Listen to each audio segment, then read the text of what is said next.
bardhen faqen në Shqipërisë, shënuan një kapitull të ri në kryengritjen paqësore të popullit shqiptar kundër narkoregjimit të Edi Ramës.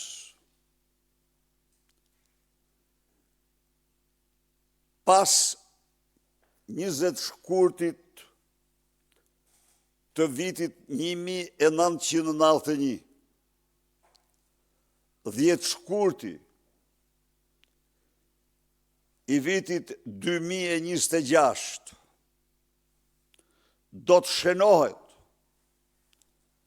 në analet e përpjekjeve të shqiptarëve për liri dhe dinjitet kombëtar dhe njerëzor, si ngjarja më e rëndësishme, si kapitulli, si faqja më e ndritur e kryengritjes paqësore të shqiptarëve për çlirimin nga diktatura autoritare e organizatës kriminale që kryesohet nga Edi Rama.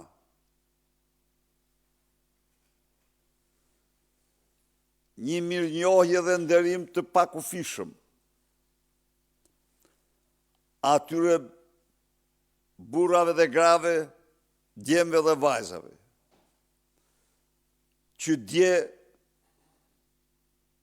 me protestën e tyre, kryengritjen e tyre paqësore, rikthyen shpresën,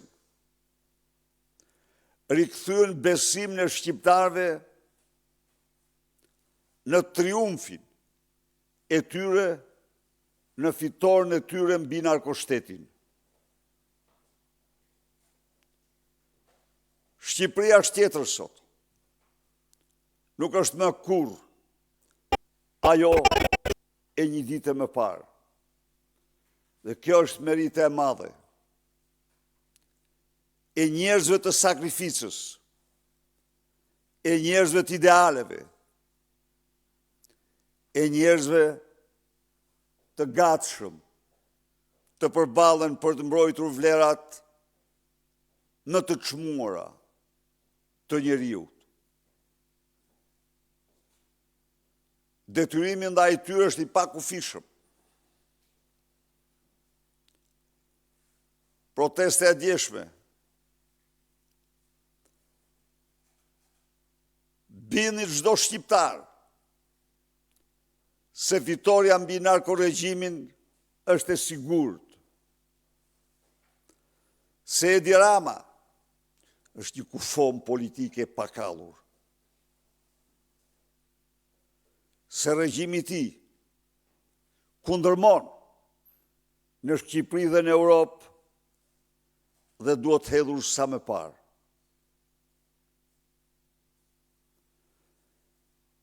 Por në qoftë se kjo ishte madhështia e qytetarëve, revoltës tyre, kryengritjes tyre paqësore, i shëmtuar, antiligjor, antikushtetues,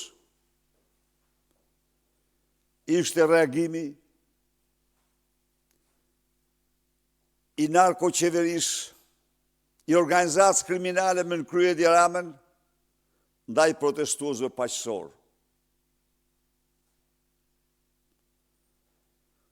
Të tmerruar nga urtia dhe qëndrueshmëria e protestuesve. Edi Rama kishte përgatitur skenarin e gjakderdhjes.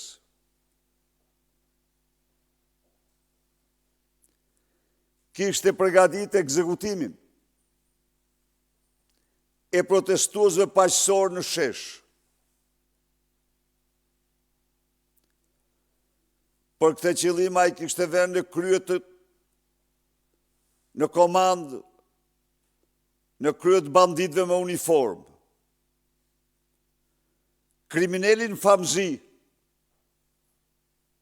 Sokol Bishga, njeriu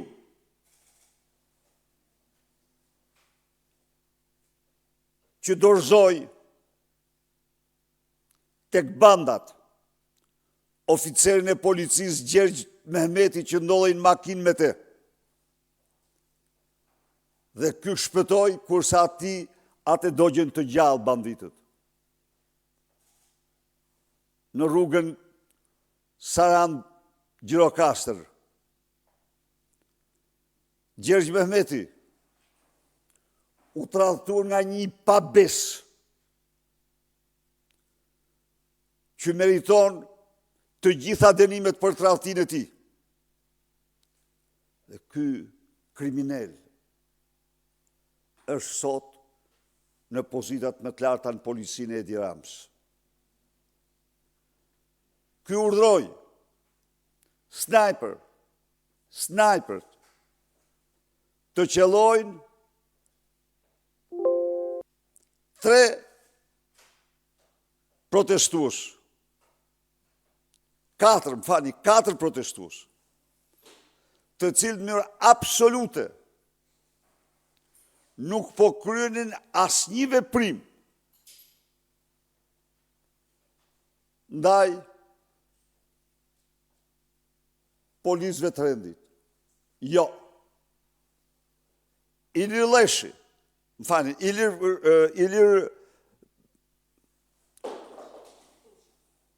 Urdo? Tufi, Ilir Tufi, protestues i vazhdueshëm në protestat tona, po filmonte, në një kohë kur e godasin snajpert në ballë.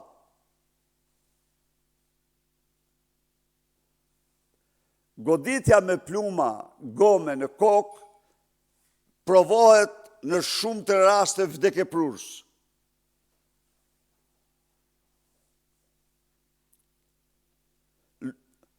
Tjetër, Luan Leshi,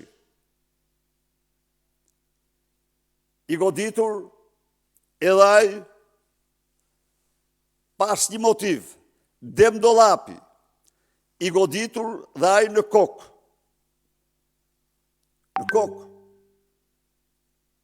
Me plagë. Dhe një zonjë.